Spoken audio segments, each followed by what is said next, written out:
За хоёр дахь хэргийн тухайд эрчим хүчний яамны эрх бүхий албан тушаалт нь эрх мэдэл албан тушаалын байдлаа уруулан ашиглаж бусдад давуу байдал бий болгон мөнгө угаасан болзошгүй гэх хэрэгт эрүүгийн үеийн тусгай ангийн 18-6-гийн 1 22-ийн 1-ийн 2 дахь хэсэг зааснаар мөрдөн шалгах ажиллагаа явуулахад дараах нөхцөл байдал бол тогтоогдсон байна.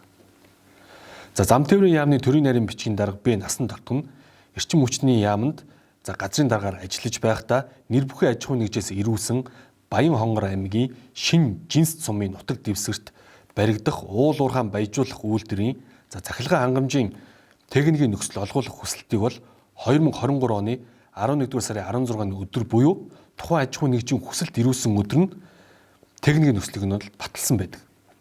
За зам тээврийн яамны төрийн нарийн бичгийн дарга насан тогтох нь дээрх техникийн нөхцөл баталснаас хойно буюу 2024 оны 6-р сарын 20-ны өдөр өөрийн эхнэрийн үүсгэн байгуулсан нэр бүхий аж ахуй нэгжээр